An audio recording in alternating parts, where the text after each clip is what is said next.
Hello, everybody. This is Rick Manning, President of Americans for Limited Government, coming from Washington, D.C., Fairfax, Virginia, to be precise. And haven't been with you for a little bit. Had a little bit of travel that I had to do, and but today's so important. I wanted to come back and just kind of do a recap of what happened at the Supreme Court, particularly in the last 10 days or so, because this has been a momentous 10 to 14 days. Yeah, it changes really the stream of how legal decisions have been going and how our country's been going, and where freedom has been under attack and seemingly it's endless drip, drip, drip of attacks on so many fronts. And the Supreme Court in the last 14 days said, America is a free country. The Constitution matters. It's our governing document. Individual rights that were enumerated in that Constitution are actual rights that have to be paid attention to, and rights that things that were created out of whole cloth by a previous Supreme Court really aren't there and shouldn't be treated as if they're sacrosanct and should be eliminated because they aren't part of the Supreme Court, the constitutional document. So let's talk a little bit about it. Today. We had a ruling which, and I'm going to focus on the West Virginia EPA ruling, that has extraordinary impact. And the facts of the case are relatively, they're kind of boring until you discover you're going to run out of electricity. But the facts of the case are the Obama administration put into place requirements from the Environmental Protection Agency that would in fact make it so public utilities of all types would be put on a step system toward renewable energy and becoming significantly more reliant on renewable energy to provide you electricity to your home and the like. And so they did that by essentially rewriting the Clean Air Act, by creating something called the carbon endangerment standard, which said that the carbon dioxide, that gas which we expel when we breathe, is a pollutant. And by making carbon dioxide a pollutant, allowing EPA to make carbon dioxide a pollutant, they effectively then allowed the EPA to engage in an entire system of regulatory rulemaking, which put us in a position where the utilities had an affirmative duty to push towards wind and solar and away from coal and natural gas, particularly away from coal. And in doing so, they significantly restricted our capacity in this country to generate electricity. And we're seeing the effects of that kind of thinking in California, where while they're pushing for people to have to drive electric cars this summer, they're having brownouts, and they're going to have brownouts and blackouts. They're telling people to expect brownouts and blackouts because they don't have enough electricity, because they won't import electricity generated by coal or nuclear, for that matter. So that's the destiny that the carbon endangerment standard kind of put us on, is one of dependency on on renewables and not on actual reliable and resilient energy sources like coal and natural gas and nuclear, for that matter. But that's where that was. That's the practical piece of it. But it all came down to a simple question: is how much power does does an administrative agency have to interpret a law written by Congress? And the EPA wrote out of whole cloth the idea that CO2 can be banned as a pollutant. They just created that based upon open-ended language that was put into the Clean Air Act back in the 1970s. If anybody had said in the 1970s, we're going to ban carbon dioxide, you would have been called nuts. You would have said, there's no way that we're going to ban carbon dioxide. That's stupid. No EPA would try to make it so carbon dioxide was the enemy. It's not a pollutant. It's a normal part of the living process. Plants eat it, humans expel it, animals expel it. It's part of the biodiversity that we have in this world.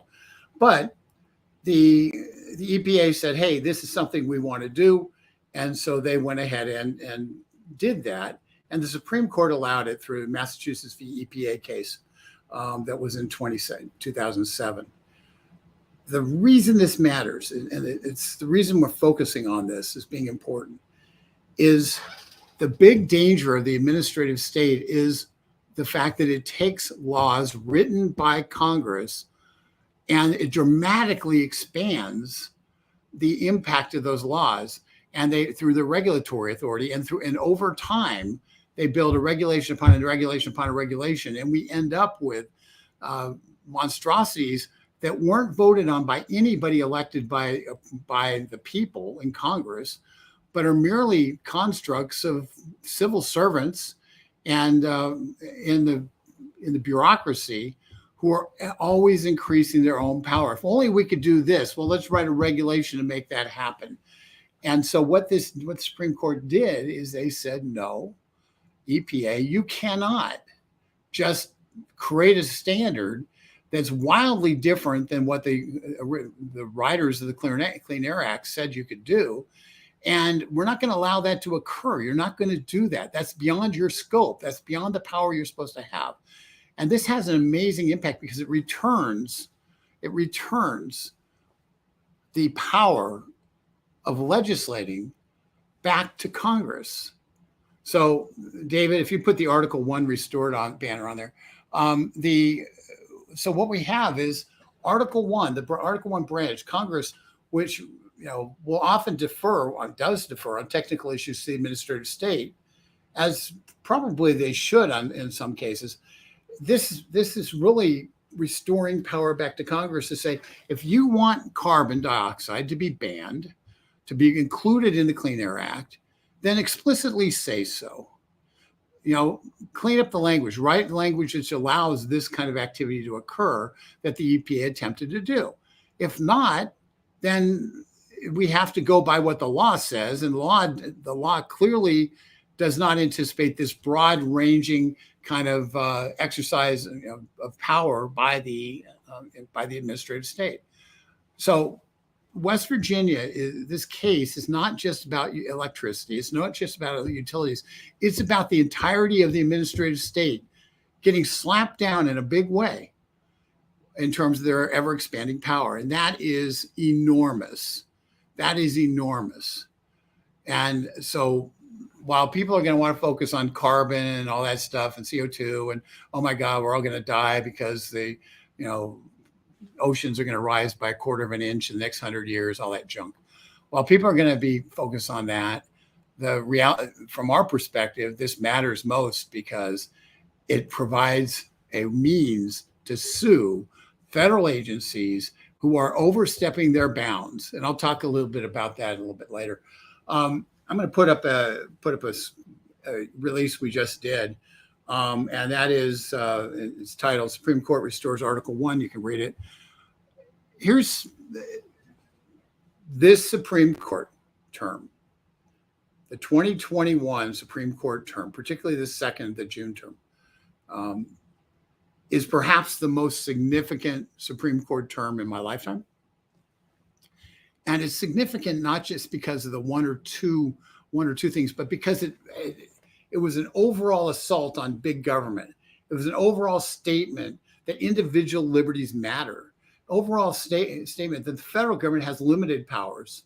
And in doing so, it hit across the board in terms of the actual power that the government that the federal government has versus individual liberties and versus states, and the power that the court has versus Congress in terms of lawmaking.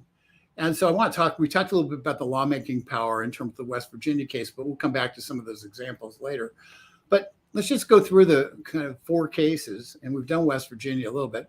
But we had a case where the right to bear arms was actually acknowledged by the court and said, hey, states can't just say an enumerated right doesn't exist.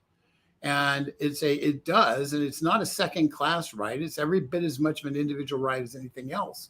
And as a result, Laws in states like California and New York, and particularly New York, but Illinois and other states where they don't allow people to be able to exercise their right to bear arms, um, and have laws which make it so the law enforcement that's discretionary, where they may issue a license and that to carry, and there's no licensure, but the may means, oh, if the cops decide they're going to give you one, if they say you're a jeweler and you're carrying jewels across town, they might say one jeweler doesn't need one and another jeweler does need one, because it's completely discretionary. It takes the discretion out of that law, saying a right is a right. A right is a right. And folks, when that's so significant from an individual liberty standpoint, individual liberty means not just individual liberty for me, but it means the individual liberty for everybody. It means individual liberty for an 18-year-old who's going cocktail waitress, is leaving the bar at 2:00 at night with money in her pocket and fears walking to her car because it's in a bad part of town. I mean, it's not just a right for people who can afford to access a legal system. It's a right that everybody enjoys. And that's what the Supreme Court affirmed in the case dealing with the right to keep and bear arms, the New York State Rifle and Pistol Association case. And so individual liberties, we're freer today than we were before that case. In terms of freedom of religious expression, a lot of us were shocked that Bremerton Washington High School fired a football coach, because he went out in the middle of the field after the game and prayed. And other people of their own free volition went out and prayed with him. And they fired the coach for doing that. Interestingly, the thing that actually caused it to occur was somebody sat there, opposing team's coach, sent a note to the principal praising the Coach Kennedy, because so many of his players were just really good examples of citizenship and being, just playing hard but not talking trash and just being good guys, treating the game with respect, treating other players with respect. And so he praised the coach and mentioned the prayer in the middle of the field. Apparently, the principal wasn't aware of the praying in the middle of the field, and took action to fire the coach for praying in the middle of the field. So it was a long, drawn-out case, but essentially, the freedom to express your religious beliefs has been restored through this case. The Supreme Court had previously set up all sorts of different standards that were pretty impossible to even know what they exist, how to follow them, that were all around the idea of restricting freedom of expression, individual expression, in order not to offend others. Well, in the Kennedy case, all that went by the wayside, and we have a freedom to express our religious beliefs. Now, folks, that's not just Christian religious beliefs. That's Muslim, that's Hindu. It's all sorts of other religious beliefs are incorporated in this. But just understand that religious freedom is religious freedom. And it's not freedom from religion, it's freedom to exercise religion. And that is so important, because we've lost that essence where we've been told that religion has to be put in a box and hidden in a corner. We are allowed to pray in our prayer closet, but we're not allowed to pray in the public square. We're not allowed to proclaim Christ in the public square. And this court reestablished the individual right to engage in freedom of expression. And that, along with the flag case they did earlier, which is essentially a Christian flag was denied being used in a public display of different flags over in the city of Boston over the course of a year, and it was allowed until they discovered a Christian flag, at which point the city of Boston said, no, we can't do that. Courts earlier this year said that they could use the Christian flag in that regard. And now that opens up the door. The Church of Satan could put a flag up. So so there's a two-way street here. But freedom of religion and the ability to express religion is fundamental to this country's and our country's founding. And quite honestly, it's fundamental to Christianity. And we're told as Christians to go and make disciples. And our federal government has said, you can make disciples as long as you don't talk to anybody, as long as you don't express your faith. So the Kennedy case is really, really important. The question for those who are excited about it and those who proclaim their Christian faith is, what are you going to do about it? But that freedom that had been kind of smothered, freedom of expression for religion had been smothered for years, is now been given oxygen. And the question is, what are we going to do with it? And quite honestly, it's not the government's job. Government's job is to get out of the way. And in the competition of ideas, competition of faiths, that's a free market competition, and that's the way it ought to be. We had federalism, the ability of states to make determinations on issues that federal government is not, doesn't have specific constitutional responsibility for. That was reaffirmed. And, a lot of people looked at the Roe v. Wade decision, the overturning Roe v. Wade, it's called the Dobbs decision, is as being about abortion, and it is. But what people didn't understand is it didn't ban abortion.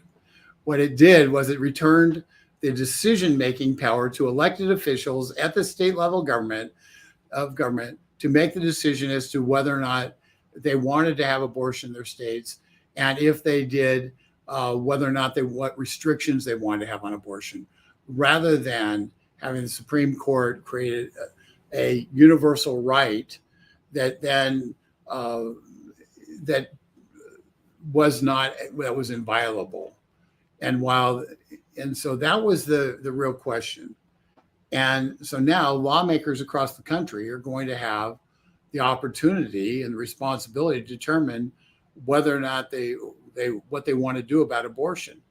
And that means that you, as a voter, have the opportunity to weigh in on what you think, because it's no longer an edict from 9 unelected people sitting far away in Washington, D.C. about what the answer is. The answer is now, as it always should have been, an answer written by elected representatives who then have to face voters for the consequences of their decisions. And that is how our laws are done in this country.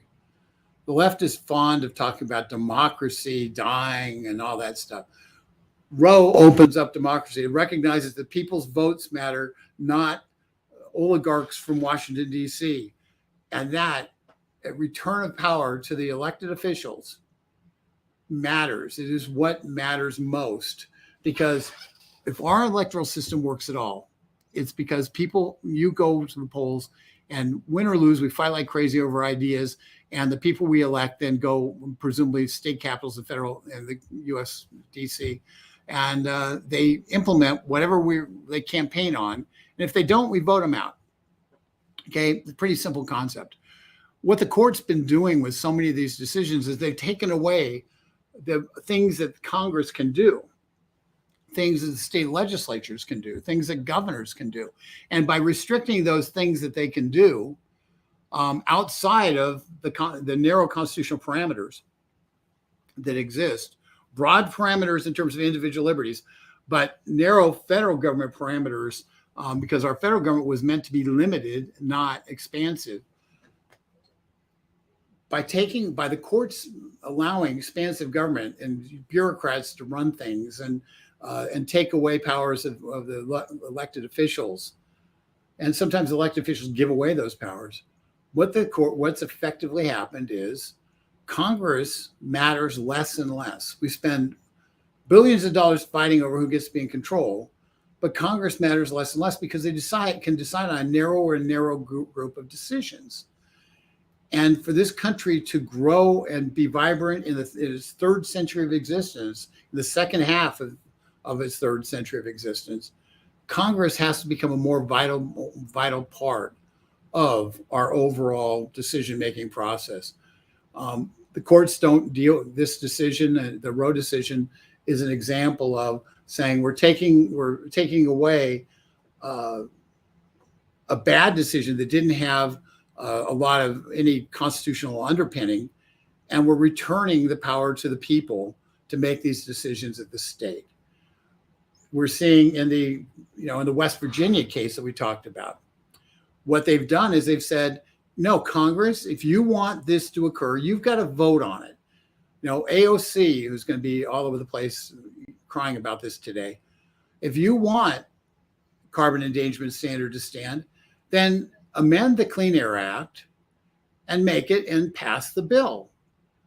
And at least then you'll have the consent of the governed through Congress. That's in the left's power. And it makes it singularly important because this is not something the courts should do. It's not something the administrative state should do. And Chief Justice Roberts makes this in the point of the case. This is so transformational. What the EPA rule on this was so transformational that it changes how every aspect of our lives are affected, because the electricity generation in our country is affected. And they're doing a transformational shift of that, using a regulatory base and not using a congressional base, a legislative base. And Chief Justice Roberts was very concerned about that and said, this is so fundamentally important that Congress has to decide it. It has to be a congressional decision, because we still live in a country where presumably judges don't make massive decisions and bureaucrats don't make massive transformational decisions. It's Congress. And when you take Congress out of the picture, when you say, Congress, you don't have to do that, we're doing it. When you do that, you fundamentally change the nature of our country. And so going back to the West Virginia case, that's one of the reasons why it was so important for the West Virginia EPA, for EPA to get slapped down on this, and why it matters to you. Because ultimately, we have an election coming up. You're going to elect members of Congress. We're going to win. Limited government size is going to win or lose. We'll see what happens. But ultimately, what matters in a country that is a representative democracy is that individual liberties are protected from government encroachment, hence the Kennedy decision and the New York State Supreme Court decision protecting individual liberties, while Congress and state legislatures are the ones who make fundamental decisions on how our country is going to operate. And then the executive branch and the administrative state implement those decisions. That's how our country is built to work. And we've gotten it upside down. And in this short 2-week period, the Supreme Court moved a long way toward reasserting the way our country's supposed to work, as opposed to the way it's been working. And that matters. And that's why I'm so excited about it. I hope you are too. I'm going to give you a couple examples of things where the CO2, the West Virginia case will matter, because moving downstream, there's going to be cases that say, hey, wait a second, if the administrative state can't do the carbon endangerment standard, then they shouldn't have been doing this other stuff. And I'll give you a couple examples. And one of them we've spent a lot of time talking about. There's something called CISA. It was passed in 2018. CISA is a Cybersecurity and Infrastructure Security Act, or Cyber and Information Security Act. And what CISA did is it set up communication vehicles to try to make certain that if there's information in the FBI or that there's a terrorist attack coming against a utility, it makes it easier for the FBI to communicate to utilities about that threat. Okay, and it has some things like that. So it's basically trying to make certain that the government knows something and they can tell people who are likely to be impacted without sending out alert to the entire world about it. But one aspect of it also empowered the government to talk to Homeland Security in particular, to talk to social media companies And under the Biden administration, that was dramatically altered in that the Biden administration not only was talking to the social media companies, but they were directing the social media companies about different things that were, shall we say, what they consider to be disinformation, malinformation, and I forget what the other D is. And it was, and you can go to cisa.gov/MDM, and you can see the exact website that they use. So this isn't anything that isn't on the government website. So cisa.gov/MDM. And what they did is they said, okay, so they went out and put a bunch of stuff. Here's COVID misinformation. And they went out and basically said anything that the CDC didn't say is misinformation. And hence, a lot of those little check and see, this may not be truthful, those little tags are on Facebook. It's very likely that those were emanated directly from our federal government. People being booted off of Facebook for and Twitter and elsewhere for misinformation related to different treatments. It's highly likely that occurred directly because the federal government told those social media companies to do so. And as a result, the federal government was censoring people's speech, using private entities to do so, getting around the First Amendment. And so it's pretty dangerous. A lot of our good friends in Congress got together and said, hey, we want to stop the disinformation governance board that was announced. And the federal government said, the HHS said, no, we don't want to do that. They were already doing everything that people were concerned that the disinformation governance board was going to do. And they still are doing everything that people who were concerned about disinformation governance board was going to do. They're still doing it. The only difference is there isn't a board. There wasn't a place which is organizing the government-wide effort to use social media to shut down thought and shut down conservative censorship. So the fact is, this is a broad expansion of what the intent of Congress was. We know that because the reaction of Congress of people who voted for this said, you can't do that. So it'd be an example of some place where somebody could sue and go and say, hey, based on the West Virginia v. EPA, Homeland Security can't be engaged in this activity, and use this as a precedent to wipe that out. Another example is under ERISA, which is what governs your pensions and healthcare, federal healthcare laws, and your pension retirement security. There's been a fairly recent push towards environmental, social, and governance investing. And in a nutshell, what that is we don't really care what makes sense from a fiduciary standpoint in terms of making money, what's interest in the state and the shareholders in terms of getting dividends and making more money and basically making it so our 401ks are flush. What we care about instead is investing in things that have social impact, that stakeholders like Black Lives Matter and others want to see happen. And a lot of the investment companies, the big banks in Wall Street, like Merrill Lynch and the like, Jamie Dimon was big in this. There's a lot of the different big Wall Street guys are on this, and they're pushing this really hard. Why are they pushing it? And they've been pushing it and successfully pushing it. The reason they've been pushing it is because their fees are higher for social governance investing. They make more money for those kind of so-called green funds, and B, because they're green funds, they're not held to standards of, are you investing in a fiduciarily sound way? So if they're investing in Solyndra, for instance, and Solyndra goes bust, they say, okay, that's okay. That was part of our social ESG program. It's not really, so we never thought it would actually make us money. We were investing it because it was the right thing to do. And so they turn our investments, our retirement investments into are essentially social welfare programs, social experimentation programs. And your pension fund is not supposed to be a social experimentation program. It's supposed to be your retirement, which you depend upon to be solvent for the future so you can retire and have money flowing in on a regular basis.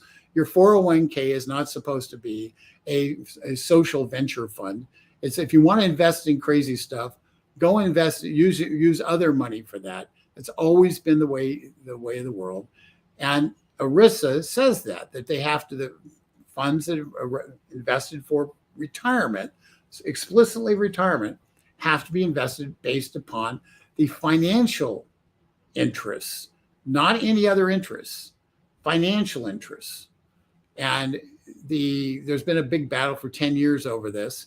And and so what we're seeing now is a big push to take those retirement funds and to really dump your retirement funds into ESG funds, environmental social governance funds that are fundamentally not designed around the concept of making the maximum return for your investment, but instead are designed around the idea of doing social good. Okay. And so they're putting your retirement at risk with this. That would be an example of something which is an expansion well beyond what the written meaning of the language is. And if the Congress wants it to invest, basically go to Las Vegas and put all your retirement investments on red, and not you, but your investment advisor putting your retirement investments on red, saying, let's roll the dice and see what happens. Well, if they want to do that, then Congress has to explicitly write that into law, and it shouldn't be bureaucrats in Washington, D.C. deciding it, or Wall Street mavens deciding it because they get a better return on investment. A third example, and so those are just a couple of examples of where this EPA, West Virginia versus EPA ruling might have immediate impact in terms of being able to file a lawsuit and stop craziness that's going on. And that's why we've spent some time talking about it up front, because it isn't just about electricity, which matters to everybody these days, but it's also about your retirement investments. It's about your security of your ability to have First Amendment rights, and so many different things that are where the federal government, where the administrative state has dramatically expanded its power at your expense. And as President of Americans for Limited Government, I will tell you, we are freer today than we were yesterday. And a pathway has been carved by this Supreme Court to eviscerate the administrative state and return it to its rightful place, which is to execute the laws passed by Congress in a faithful way and not use those laws in a blatant attempt to take away our economic, religious, and political freedom. And folks, that makes today a great day in America. And as we move to July 4th weekend, we can watch those fireworks. We can watch what's going on in terms of the sounds and everything, and eat our hot dogs and just smile and know that the shining beacon on the hill may have been dimmed by the Obamas and the Bidens, but the light still shines bright, and we have something worth fighting for. And elections matter because the people you elect are going to have more power in 2023 than they had in 2021. And that, my friends, is great news. I hope you have subscribed to Americans for Limited Government on the YouTube channel, on Truth, on all the different channels. And I'm going to now look at a few of the questions here. And I'm going to just go and, hey, David, you want to put up any that you think are particularly interesting that I should comment on? Yeah. It's a alphabet. Yeah, there's so many of these agencies. There's a zillion of them. I will tell you, one of the things that we put a statement out on yesterday, I would encourage you to take a look at the getliberty.org website. We send you typically to Daily Torch, but go to the getliberty.org site and check out some of the statements we put out. We used to put them out once a day with the live streams and stuff. We're a little bit slower on that, but a statement we put out yesterday on a specific effort to pass legislation that we generally support the idea of using antitrust against the big tech companies. and it's got some good co-sponsors on it. But the fact of the matter is, the bill, there's an antitrust bill that they traded away the one big chip we have and big complaint we have, and that is that the social media companies are being used by the federal government to censor American conservatives. And that isn't included, prohibiting that isn't included in the antitrust bill. And in fact, the bill would give the Federal Trade Commission a massive amount of additional power over the social media companies. And the Federal Trade, and given that, the social media companies will do more censorship as a result of the antitrust. And the driver for Republicans and conservatives like us to deal with this is they have too much power to censor. So you have so some Republicans have supported the antitrust legislation against social media companies. We have come out against it because, quite honestly, it doesn't solve the problem. It just gives more power to the government, and more power to the government is rarely, if ever, the answer. So so you can read about that. We got a statement on it. I think it's pretty significant from yesterday. FTC, another 3-letter agency. Let's see here. Guys, Richard, you're exactly right. So often here, we fight what seems like, it just feels like it's a never-ending losing battle, because government is built to grow. And the Supreme Court in 2 weeks pushed the barbarians away from the gate in so many ways. And it's almost like a giant sigh of relief to some extent. But folks, we have to just recognize that, Clarence Thomas, has fought this battle for over 25 years. And today was the culmination of that battle, and hopefully will continue on. Sam Alito, when George W. Bush initially announced his appointment, it was Harriet Miers, somebody who nobody ever heard of, who was Bush's private attorney in Dallas or something. It's a crazy appointment. And conservatives came together and told George W. Bush, no, we're not fighting for an appointment of somebody who we don't even know who they are. We don't need another David Souter. And he pushed back. He pulled her nomination, and we got Sam Alito, the author of the Roe decision, of the Dobbs decision.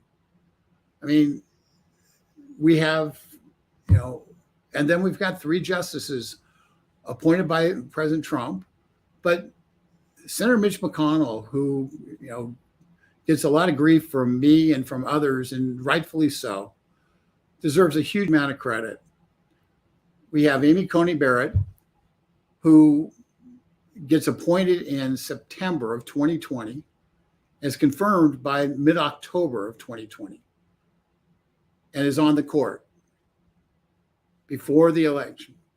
We have Brett Kavanaugh, who in the middle of the term, we all know what went on there, and how the left was so desperate to stop any appointee, and I don't know why they hated Kavanaugh so much, but that they just made stuff up and scurrilously slandered him, who endured an assassination attempt. Somebody came to his house with the intent of assassinating him just a month and a half ago. We have Kavanaugh. And we have Neil Gorsuch, who, if the Democrats and Obama had had their way, would have been Merrick Garland, who we've seen perform so horrifically as the Biden Attorney General. And now he would have been on the Supreme Court rather than Neil Gorsuch, if not for Mitch McConnell. Donald Trump had the courage to appoint justices who would by and large stand up for freedom. But Mitch McConnell had the guts and the political determination, the savvy and the skill to pull together his conference, which is hard to do, to stand firm and confirm those 3 justices, and as importantly, not confirm Merrick Garland in 2016. And folks, That is how we got the 5 votes, 5 of those 6 votes. And it's because you and the American people kept going to the polls and saying, this matters. The Supreme Court matters. The courts matter.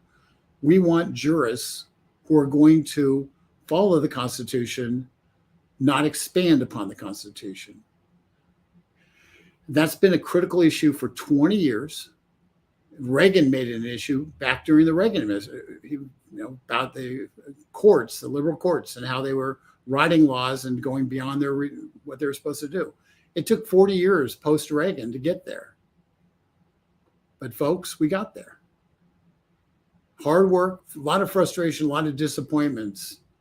And the work hasn't stopped because we have another election, another determination who's going to control the Senate, and another determination as to what brakes are going to be put on governmental power, and what are we going to do in terms of funding different agencies that continue to expand power. Your vote for Congress matters. And for all the problems and all the concerns about Senator McConnell on a wide variety of things, please understand that this victory, this court, is as much of his legacy as it is President Trump's. And those two things can't be lost as we deal with internal primary battles about who's going to be the nominee and stuff like that, which is important, very important. Just understand that today is a result of Mitch McConnell leading the Senate and convincing liberal Republican senators, some would call them rhinos, and I have too, many times too, to vote for jurists who would uphold the Constitution and do nothing more. That, my friends, is what victory looks like. It's what 40 years of work looks like. And so whether you just are 22 years old and you're just getting started in this, or you're 70 years old and you've been through battles your whole life, understand today is what victory looks like. This is Rick Manning, Americans for Limited Government. It's a great day. And if we don't talk tomorrow, have a fantastic 4th of July. This is the greatest country on earth. And let's just pray that God will help us keep it that way. Take care.